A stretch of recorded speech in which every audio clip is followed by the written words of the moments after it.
Welcome, everyone, to today's conversation on technology modernization and our virtual roundtable. We deeply appreciate you joining us today and spending some time with Guidehouse to discuss the topic of technology modernization, sharing some client experiences of successes and factors that different organizations across industries, both commercial and public sector, have integrated into their technology or digital modernization programs, and highlighting some of the key factors that we've seen in the market that have really contributed to client success. As we start today, we will go through a variety of topics, but first, let me introduce our speakers.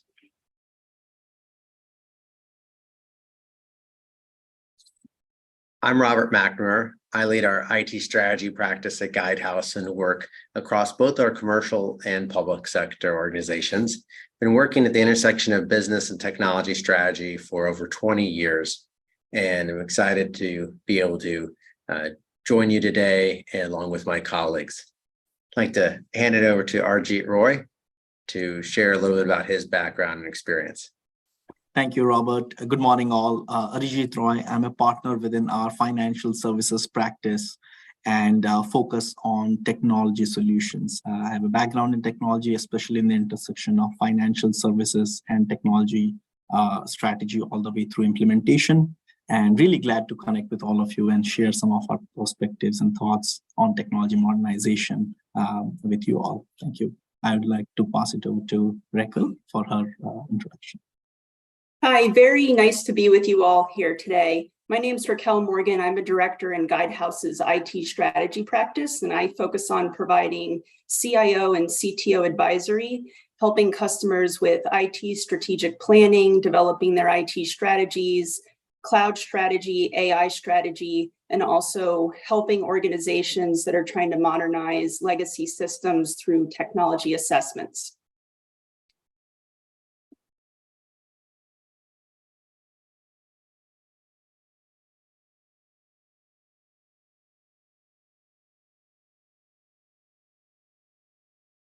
We have a really robust session today to facilitate the discussion. We're going to start off with some of the common technology modernization objectives.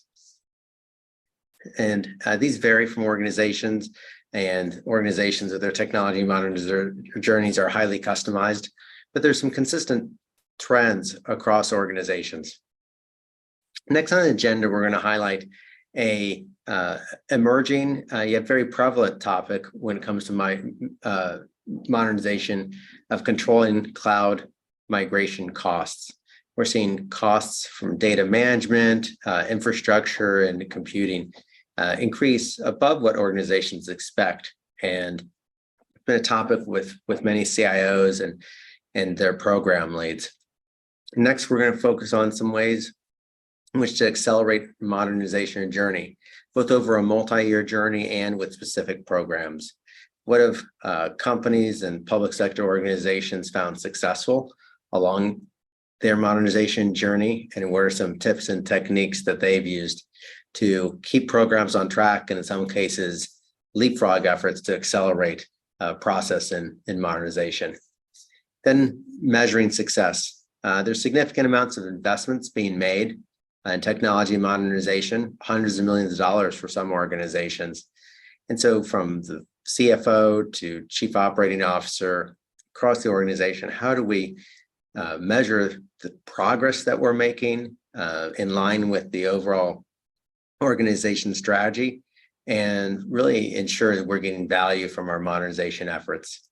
And lastly, we'll highlight some approaches that Guidehouse has used with clients to help them on their technology modernization journey, and some assets that are and resources that are available to you. So with that, I'll dive into a first topic, which is to welcome everyone and ensure that you have the understanding to use the tools for us today.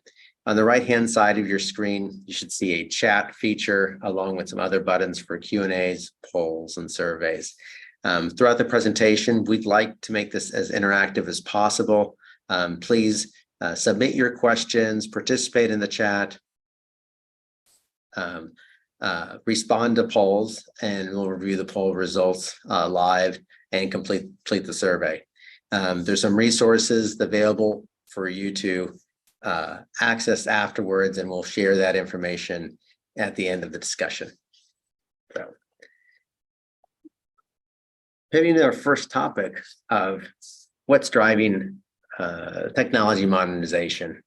So at the core of driving modernization is providing the capabilities and services that our external stakeholders and customers require, as well as our internal employees, to both manage and operate the enterprise, but also develop new products and services to serve our customers and manage the enterprise.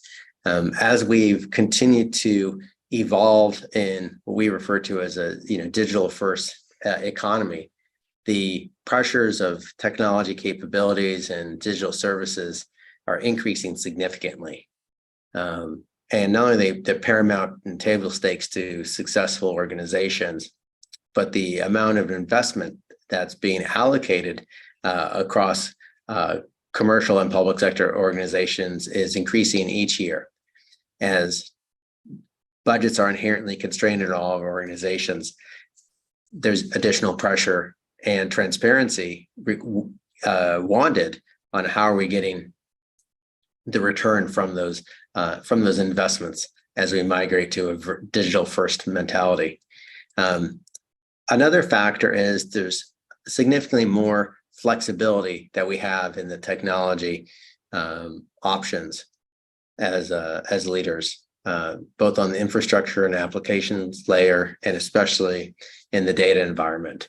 And not only do those capabilities have more flexibility, but the need for them to have similar interoperability is increasingly important.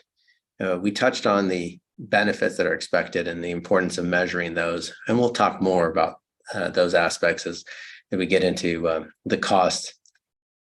But we all recognize that from us being in a hybrid work environment, that also provided additional pressure to accelerate modernization to enable the hybrid work support structure for our employees, and then also for the customers and partners that we work with. Another outcome from the pandemic has been an increased interest in business continuity. How do we operate in a way that gives our organizations maximum flexibility with keeping costs in control? But as we start off with, it really ends up being about the client and the user. What type of experience are we providing to them? What digital services and products do they require to be successful and for us to develop that long-term, really delightful customer experience with users? And lastly, we'd be remiss if we didn't highlight the impact of cyber and ensuring that whatever modernization programs we initiate, we're doing so in manners that continually increase the security of the environment, maturing our capabilities, and being able to effectively manage the continual threats that are occurring in our technology environments. So as we've transitioned to the objectives beyond the drivers, the core, as mentioned, is the customer experience. And the customer experience includes not just the capabilities and the experience, but also streamlining, allowing our customers to use less time to interact with our organizations, along with having it be an improved experience. How do they improve their productivity, their efficiency in how they interact with our organization? And that can be customers that end customers. It can also be internal users across our various employee bases, as well as partners throughout our supply chain that interact in our digital platforms. We want our employees to be empowered through the modernized technology and digital tools that we're developing for them. Productivity is obviously one measure, but a broader measure is around employee engagement and recognizing that the internal digital tools that we use day to day to get our jobs done, and the engagement that they can engender with their employees translates to the experience of our customers who are interacting with our employees at any level. And that has a direct correlation with customer service and satisfaction. Over the last year or so, there's been just a massive increase in the volume of tools and technologies that are available leveraging AI on automation. Now, while we don't think this has gotten to bubble proportions yet, we do expect there to be a little bit of rationalization in the conversation with AI, and a really focus more on the tangible outcomes that different AI tools can provide, along with the core systems that we're modernizing. Think of them as being integrated tools in the modernization effort, and each application is going to have a clear expectation for what value or what return are we getting from integrating the AI capabilities in automation into our technology solutions. So we have our first poll on the right-hand side. So if you could take a minute, please, to click on the poll and answer some questions.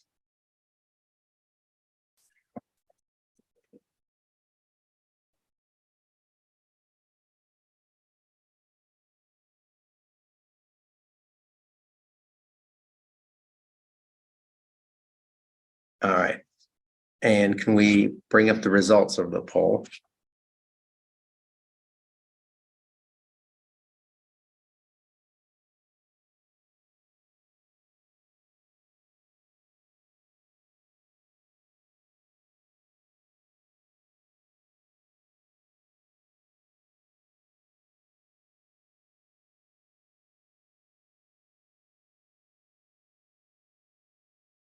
Just give that a moment in case we're having some technical difficulties. Fantastic. Just go back to the last slide real quickly. From the team, we can tell improving return on investment is the top answer. So thank you very much. We'll keep that in mind as we continue the conversations. Now, for the next topic, I'd like to hand it over to Raquel to build upon our technology modernization objectives. Great, thank you, Robert. Now we're going to talk about some of the challenges that federal agencies are dealing with around implementing and managing cloud environments today. And following our last poll, we have another quick poll for you to start. We'd love for you to respond and indicate where your organization is currently with cloud maturity. We have a cloud maturity framework that we use here at Guidehouse that helps understand from least to most mature. So if you could just enter your results there, that would be great.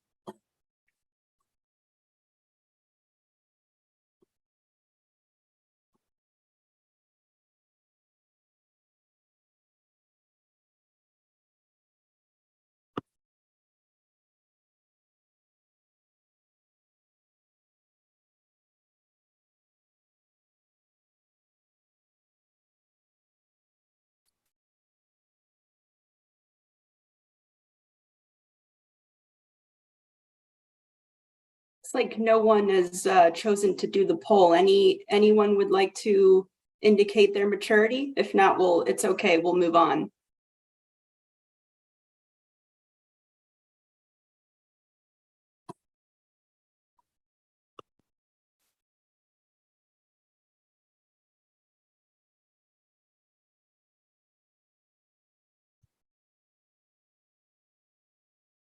Okay. All right, well, great. Then I'm sure you're here to learn more about cloud maturity and the challenges today. So we've seen cloud adoption change drastically over the last 5 years. As you can see here with some of the stats on the slide, by 2026, Gartner predicts that 75% of organizations will be using cloud as their primary platform. So it still has a lot of momentum in the market today, and will continue to as we continue down tech modernization. As agencies have matured and migrated to the cloud, there's some new and different challenges that have emerged. Some of them are similar from the beginning as organizations started to adopt cloud, and there's some nuances today that have changed. Some of the biggest challenges that we've seen in working with customers are cloud spending costs, which has really increased a lot over time. Skilled cloud staff really continues to be a problem, and securing cloud environments, which also has been a challenge since the beginning of cloud. Let's first spend some time talking about cloud spending costs. We're seeing that agencies that have moved to the cloud have not always accounted appropriately for cloud costs or had processes and tools in place to manage costs after moving workloads to the cloud. Cloud costs and pricing models have also changed and become increasingly complex over time. For example, we've heard from some customers that services that may have been provided free of charge by their cloud service providers are now just showing up on the bill as a cost, and they're not ready to handle this. To address these challenges, agencies really need to look at their cloud spend on a monthly basis, on a regular recurring basis, and have review processes in place to do this. Many agencies are starting to stand up cloud FinOps teams to better manage these cloud costs, but it really first starts with understanding what you have in the cloud, what you're operating, and what your costs are, and also what the cost models are that you're working with your cloud service providers. We've recently published an article that will be available on the Guidehouse website very shortly that goes into more detail on cloud FinOps if you're interested in learning more about this topic. Moving on to skilled cloud staff. Agencies still face a pretty major deficit in skilled staff that are needed to develop and manage the complexities around cloud technology. For example, multi-cloud, which has been trending, has been really difficult for some agencies to adopt because they don't have the skilled staff to manage multiple environments that require knowledge of multiple cloud service provider tools and technology, for example, both Azure and AWS. Because of this, some agencies have chosen to adopt single cloud models. So we've seen some agencies kind of revert back to that or just narrow in on single cloud models. Some agencies are also using co-location strategies to help facilitate movement to the cloud, where network traffic is handled between cloud and on-premise environments, making it easier to transition to cloud and to also manage those environments. We've seen many agencies update their IT strategic plans to address workforce issues and gaps that they're currently grappling with, particularly around cloud. Lastly, let's talk about securing cloud environments. Monitoring the status of security controls and FedRAMP compliance has really been a difficult challenge for many agencies and continues today. Some of the common issues that we've observed and heard about and seen working with customers is including required information in cloud system security plans. That continues to be very challenging. Summarizing security control test results and security assessment reports, and trying to understand and identify the required information that's needed to then create remedial action plans and being able to produce them to be able to detail different components like listing cloud service deficiencies and how they're going to be mitigated. To address these challenges, agencies have focused on implementing centrally managed environments. The reason for this is that it provides inherited controls. So it makes it a lot easier for them when they're centrally managed at the enterprise level to ensure that the security controls are in place and be able to better manage that process and track them. Alongside with that, also establishing mechanisms for reporting that provide transparency. So again, having centralized mechanisms in place through OCIO that provides that kind of support, and then working with customers throughout the organization to make sure that they're using standard cyber tools and technologies to be able to help with that process. This concludes our cloud modernization discussion, and I'll now would like to open it up for any questions that you may have related to this topic. Hey, Raquel, we do have a question around any suggestions that related to what you've seen in organizations effectively building up cloud skills among their workforce, aligned with the concept of modernizing technology sometimes requires us to modernize our IT workforce. That's great. Thanks, Robert. Yeah, that's a really common question that we get from federal agencies. How do I address this challenge with retaining and acquiring cloud talent?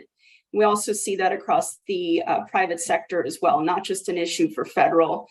Some of the best practices that we're seeing or what's working for agencies, we're seeing CIOs partnering with their HR counterparts to develop an IT workforce strategy and implementing hiring and retention incentives. So, specific to cloud, making sure that that's part of their workforce strategy, also in their strategic plan, and that they're focused on that specific skill set and using incentives to do that. The other thing that we've seen that is working quite well is focusing on federal agencies focusing on hiring federal staff who are cloud savvy and then outsourcing deep cloud expertise through professional services, which can provide talent through competitive contracts and other mechanisms.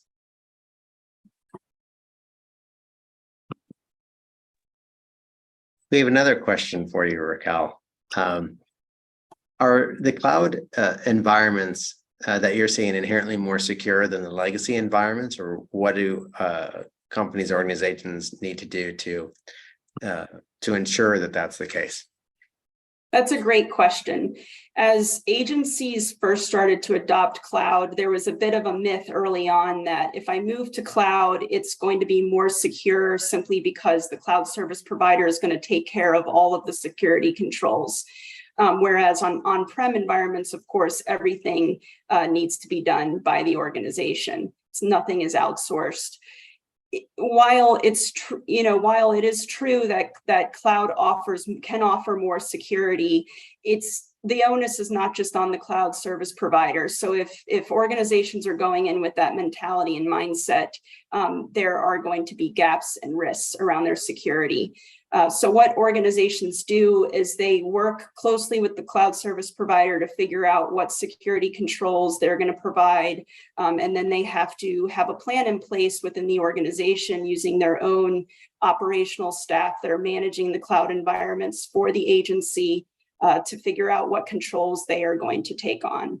So it's really a partnership that needs to occur and dual responsibilities to be able to securely protect applications and systems in the cloud.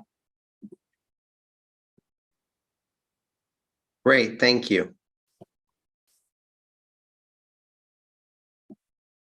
Any other questions? We do have one more that's come in. Could you elaborate on what organizations are doing around financial management of their cloud environment? Sure, I'd love to. FinOps or just optimizing their costs? Yes, absolutely. I would love to talk about that. So what we've seen is that organizations, as I mentioned, are now that, and as Gartner stated, a high percentage of organizations have already moved to cloud. Now that agencies are in cloud, they're starting to see costs increase. There's many reasons for this. Part of it is kind of the upfront planning, making sure that they understood costs going into it. Sometimes strategies were not put in place to handle that. Now they're in cloud, now they have costs coming in, so it needs to be controlled. The other thing that we've seen, the other issue that's caused challenges around cloud financial management in particular is that a lot has changed and it's become a lot more complex to manage cloud costs because cloud service providers have made that very, very complex. What we would recommend is really to establish sound cloud financial operation FinOps practices. So what that means is having tools and processes in place that help you understand both your cloud usage and then also your costs. That's kind of the first step is, a baseline assessment to understand what you have in the cloud, how you're using it and what it's costing you. And that also feeds into the optimization piece. Also using governance tools and showback models to help achieve accountability and transparency in this area. And then in terms of optimization strategies, using optimization strategies to reduce costs, figuring out how, if you have a custom application that you've just lifted and shifted to the cloud, are there ways to reduce costs by using cloud native technology? And then other approaches that might help you gain efficiencies, like, for example, using a more expensive cloud option that might include full disaster recovery and continuity for only your mission critical applications, and then less expensive options for less critical applications. So it really comes down to analysis, understanding what your baseline is, having a process in place to be able to analyze the data and then make decisions about your costs and optimization. That's great. That catches up us on the questions. I'll hand it back over to Arijeet.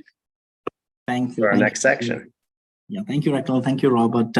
Moving on to our next section, which is around accelerating modernization. And we spoke a lot about the objectives and how we could leverage the cloud to accelerate your modernization and organization's modernization priorities.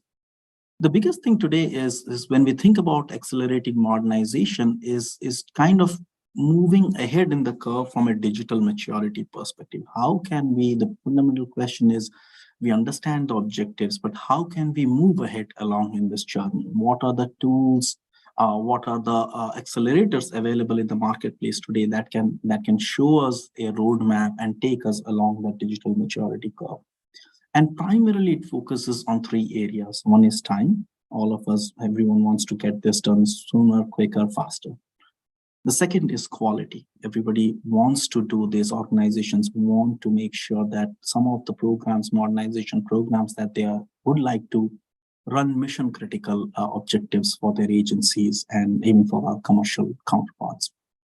And making sure that these modernization priorities are taken, there's no failure. There's no failure that can be associated with modernization activities. And then third is more around quality and compliance, making sure that all the business priorities and objectives and functionalities that are currently available in the current systems are transitioned into the more modernized systems. So accelerators, which are available in the marketplace, can actually help in a lot of tasks, which are like, if you think of a broad modernization project or a program, it can be as nuanced as migrating users from using a single sign-on between legacy systems. And a big part of security and access to systems comes on how users are signing on into the system, what kind of security profile and access and rule-based access is set between the older system and the newer system. Defining a modernization strategy and architecture. I mean, we understand that all our clients, all our agencies and organizations have bespoke requirements, and then it's not a one-size-fits all kind of solution when it comes to defining the modernization strategy and the final target state architecture that might ultimately meet the requirements of the business. Some bespoke tasks like completing an optimization assessment is what accelerators in the marketplace do really well in terms of how scanning the current environment, scanning the current technology stack, scanning the current risk profile associated with the different applications and coming up with a recommendation on a path. Okay, what are the steps that will be taken in laying a roadmap, laying a journey for modernization, all the way taking into account ultimately the people, the processes, and the technology tools that might be used for the modernization program. If we get to the next point, please. And finally, ensuring that there is an optimal infrastructure foundation. So even within the cloud environment, or even with the tools and technologies available in the marketplace today, there are a plethora of tools. Now, what can I choose as an agency, as a CIO? What can I go for that best fits my requirements? It's usually a fit for purpose, fit for objective discussion at that point, where agencies and organizations can choose the tools and accelerators that best fit their needs and their requirements. While of course understanding that there's a lot of overlap that can be associated with these tools, but certainly there are tools that best fit their use cases and requirements. And finally, another piece is around pre-building transformation using visualization templates and analytics reports. A big problem statement that we have heard about modernization programs, and primarily because some of them are long-standing. These programs run for a few years, and hence what happens is the ability to manage stakeholders, manage users, manage all the people who are impacted by a modernization program, and the need to make sure that everybody stays communicated, everybody is engaged, making sure that there are milestones that are informed, updated to all the stakeholders, and making sure that everybody is aligned to the ultimate vision of the program. These tools that are available in the marketplace can help in visualization journeys, and that's where some part of it comes in with human-centric design, as well as creating focus groups that can help agencies in their modernization programs. If you move to the next slide, please. So when we think about accelerators, again, there's a variety of accelerators that are available in the marketplace today, all the way from cloud providers, bespoke tools that are available. The first category is around, as we understand, and if we take a step back, when we think about modernization, cloud migration, cloud adoption, of course, a big piece of it is around the technology itself, the tools and the architecture and the solution that might be leveraged. However, almost 40 to 50% of the effort goes into the program and project management aspects of modernization. So what we would highly encourage, and what we would say is, there are project plans, stakeholder maps, communication plans, cutover and decommission plans, and variety of artifacts that are required through a modernization program. All we highly encourage and we recommend agencies and our counterparts to develop those tools and accelerators, which could be internal facing as well, so that they are repeatable, so that there's a consistency to doing modernization across your systems. And that can only be continuously improved, so that the next program, the next project has a more higher probability of success, is more better delivered, and meets the ultimate objectives of the business even better, and really wows your stakeholders. The second set of accelerators, I will come a little later on the technology side of stuff. And one example is some of the AWS modernization accelerators, and other cloud providers, CSPs, have also similar accelerators and solutions which can be available in their marketplace. Where ultimately, if we see the cloud providers, they provide an easier, faster, better, quicker way of developing applications and securing applications. And these vendors and tools help create containers and microservices, which are a very rudimentary aspect of when you start a modernization program. For us, these are foundational capabilities that need to be built or set up before even the first line of code can be written. And currently we recommend more than agile process of product development. But even before starting that whole area, these tool providers create a modernization products which can help you create the compute, set up the storage, make sure the data stores are correctly aligned, the integration points and the gateways are set up correctly. That foundational setup of these accelerators is very important, very critical, which has to be well governed, which has to be kind of well managed to some extent, and that kind of drives a lot of consistency while building the product itself. And we think of that as kind of the backbone infrastructure that is required for a modernization program and for a cloud migration, cloud adoption program. If you move to the next one is around the whole portfolio and roadmap accelerators. Currently all our organizations, all our agencies have a set of applications, have a set of systems and infrastructure that is currently running the IT shop, for lack of a better term. Now, these applications and the technologies that are currently available, to some extent, they are meeting their business needs, but they may have issues. They may be using legacy technologies. So what some of the tools given here, what they do, they take a portfolio assessment to assess the cloud readiness and the software composition and the health.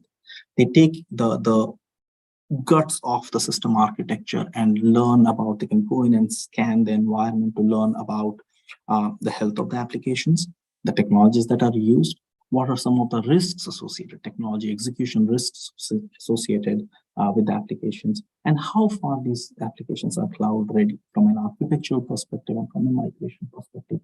And ultimately, the output they give is more like a cloud migration roadmap and then a modernization roadmap. And it shows the dependencies. Like, here are all your applications. Here is how they look. These are the ones that can be migrated. These are the ones which may have some issues, which gives a really good, sometimes a dashboard view, sometimes a view into a peek into what do I have and how can I have a first draft realistic assessment of moving over to the cloud and just setting the modernization journey. So these are kind of the next higher level of accelerators that we would highly recommend our clients to adopt. If we move to the next one, which is around the data layer, as my colleague Robert mentioned, there have been a lot of improvement in the data modernization accelerators in terms of when we think about legacy data that is stored in older formats, data that might be laying in access databases. The whole idea is how can you take all of this data and go through the transformation process into a new data model. There are tools across that come from IBM, precisely other tool vendors who have built accelerators where it can take the data in existing databases and existing systems. Maybe some are as old as mainframe systems where data might be stored in a different format in VSAM or ISAM files. Take that data and move it into a format which is more in a relational database format. And some of these accelerators are really helpful to take at least a first cut into moving the data into a newer format. And if we move to the last one, yeah. Now there is the third category or a broader category of accelerators, which are very we call them more like refactoring tools. And the primary example we can see is when it comes to older technologies, especially if they are associated in mainframe, COBOL, GC kind of an environment. We understand that some of these systems, which were developed back in the 80s and 90s and maybe even before that, are still functional today. And they certainly do the business function today. They are able to meet quite a lot of the requirements. However, given the shortage of skill sets, given that some of those legacy technologies may have inherent limitation, especially when it comes to time to market, there is a huge move to refactor these applications. And there are tools out there which could, for example, take a set of COBOL code, a mainframe application, and refactor into a new code, let's say Java or .NET, using more an object-oriented programming kind of a methodology. And those tools, again, come with a degree variety of accuracy, success factors. One thing which is important to note among all these accelerators is these accelerators are great to give a head start, to start your modernization journey and get a realistic assessment. However, our experience is that they may not take you 100% of the way there. There is always some massaging, some finessing that is required. They may take you to the 80% mark or the 90% mile marker. But there is always, our experience is, there is always some manual intervention, massaging at the end that might be required to get to the desired end state. And we would highly recommend organizations to assess these accelerators, choose the one that best fits their needs and requirements, and kind of use them more as a pilot to start with and see that that they're getting the best results out of the tools that they want to use. So I think I'd like to stop there and maybe address a few questions. I understand there are some questions. There are a couple, Arijeet. The first is recognizing that accelerators are required, but one of our challenges for modernization is the limited capacity that we have for programs. So what have you seen as successful approaches to prioritizing modernization initiatives beyond just accelerating? That is a great question. Great question. I mean, that is one of the most important issues that we have seen is, and from when we talk to all C-suite executives, is maybe 80 to 90% of my time, budget, resources goes on running the railroad, on making sure that our current applications, our current stack is able to meet the requirements of the business. And maybe only 15 to 20% of my time and resources are able to focus on modernization, which should be the other way around. And what we have seen is clients taking a really deep look into what is absolutely necessary in the current paradigm, and how do I prioritize things so that I can keep running the railroad with the lights on. Of course, do a little incremental improvement on the current applications, all the while making sure that the modernization programs do not get to the back burner. Because the more they get to the back burner, the technical debt is only going to increase, is only going to raise. So it takes a very objective, rational, realistic, and flexible plan to make sure that there is alignment between operational tasks on the IT side as well as modernization tasks. There's a concept that on the Guidehouse side we use extensively. You know, when you're doing modernization projects, we use the Agile Scrum process. Whereas for maintenance of existing systems, we use Kanban, where we have defects coming in and we are fixing them. We have a methodology using Scrumban, where we take a capacity-driven view of, okay, what is the capacity of our team when it comes to resources, skill sets, and how can we make sure that all priorities are aligned and we are making incremental progress? It's a great question. I can say there's no magic formula as to it. It comes with a lot of practice, and it takes some time to get into that rhythm. Excellent question. Thanks. And we have one more question on these topics.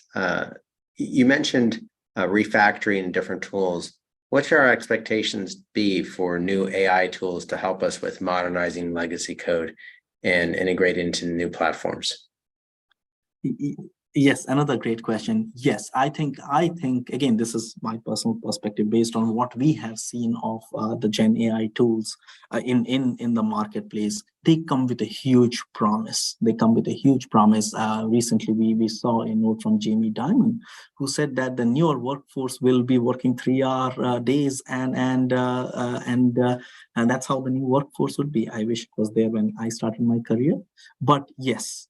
Gen AI tools and the latest LLM models that are upcoming, and I know some of the leading technology companies have adopted them at a huge scale, are going to further expedite and help in the modernization journey. In some ways, I think it might be the next revolution that is happening in software development, and it is going to impact the way we think about modernization, the way we think about software delivery, testing, and managing the whole chain of moving up the digital maturity scale. We are really excited about these. But what comes to with any tool, and the only thing that we would recommend on the Guidehouse side is, again, looking for a platform-based and a governance-based tool structure. Adopting any AI tool may not give you the best fit for your needs. Understanding the capabilities of the tool, capabilities of software, and making sure that they ultimately meet the needs, your bespoke needs, is very important. So that upfront time of assessing those tools, platforms, and creating a governance structure, primarily from a security perspective and privacy perspective, will be uber critical.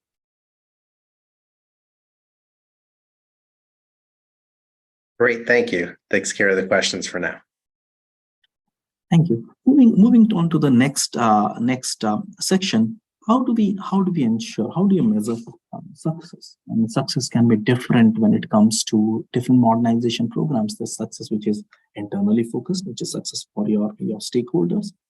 The biggest success that we can ascertain with any modernization is it should reduce technical debt.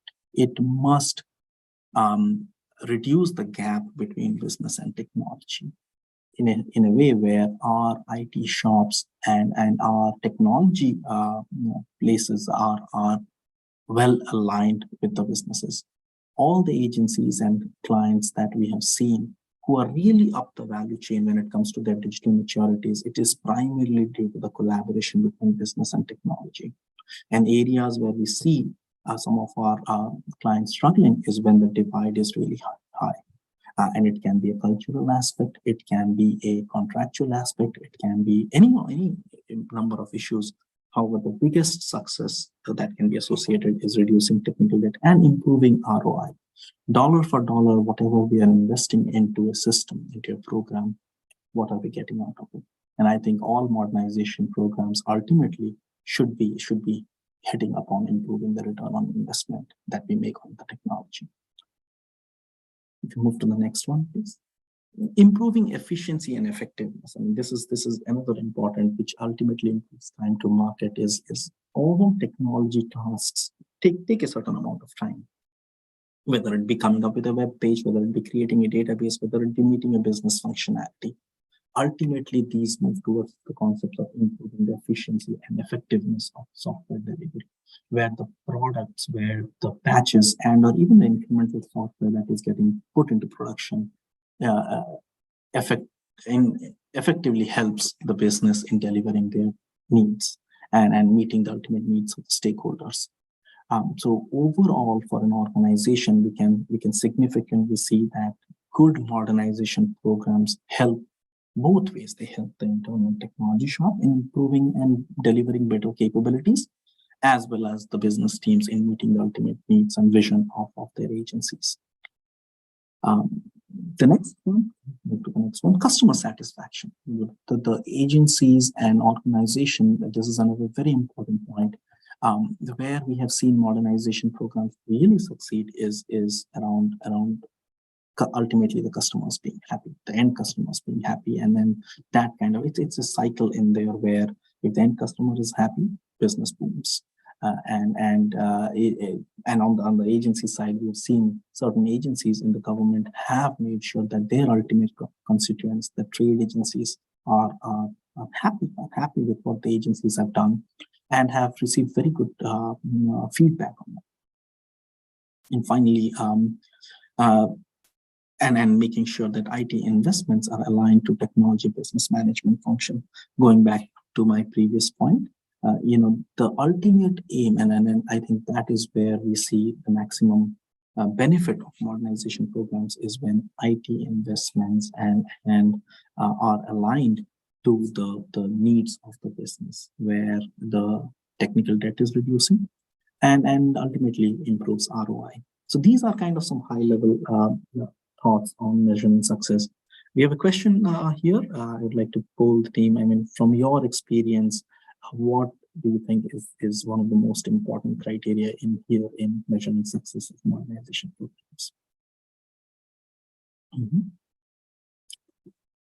And I do have a last one, percentage of applications in cloud and reducing the reduction data center footprint, which is kind of, again, moves towards cloud adoption and making sure that we some of the legacy technologies which might be hindering time to market and stopping us from taking advantages of the latest and greatest that has happened in the technology world. It helps in measuring that we are ultimately moving in the digital journey.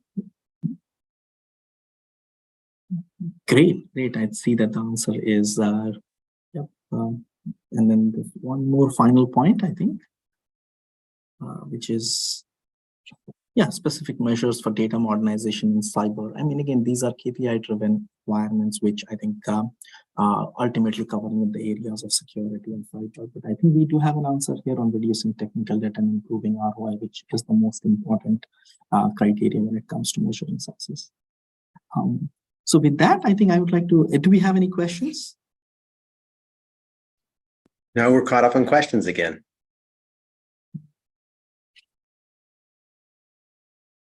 Great.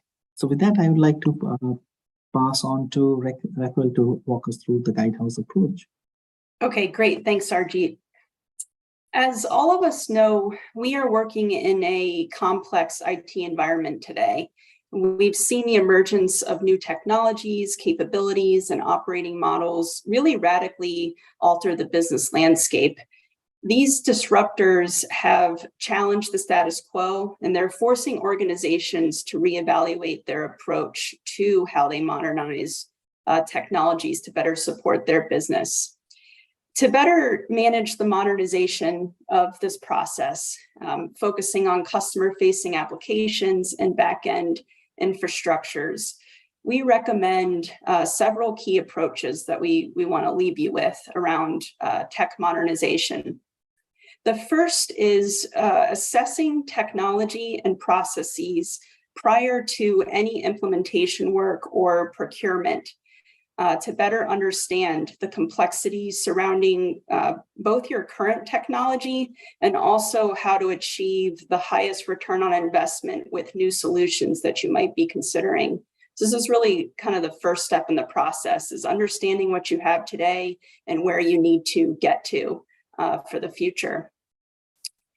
Secondly, focusing on the business transformation that's needed to radically benefit the organization from IT modernization initiatives that you're thinking about implementing, and having a strategy in place that's going to help you achieve this, from leadership all the way down to folks that are building IT systems and business users. Next, gaining insights on the business and government landscape and understanding how IT modernization is enabling organizations to better meet mission and business needs. So really understanding what's happening in the market and how can I leverage these best practices for my own organization. Taking a holistic end-to-end approach to modernizing technologies to better imagine, design, build, and operate future solutions so that the solutions that you're going to be implementing are both comprehensive and lasting. So you're not, technology is changing at a fast pace, but that you're making sure you're building solutions that have sound architecture that are really going to last as long as possible. Next, developing and integrating emerging technologies in a secure manner. So using SecDevOps processes and other leading practices that we're seeing today to help you achieve this. And then lastly, creating repeatable assets that support the modernization journey so that you're able to modernize technology quicker and more efficiently as you embark on your modernization initiatives. I will hand it back to Robert. Thanks, Raquel.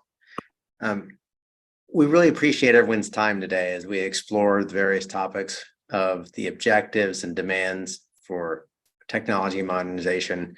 What are we seeing some of the challenges, especially in migrating to cloud environments across companies, and how are we accelerating the progress and ultimately measuring success? We thank you for your engagement with the questions, and we have a few additional resources at your disposal from Guidehouse that we encourage you to explore. And if you would like to have any further discussions on these topics, please feel free to reach out.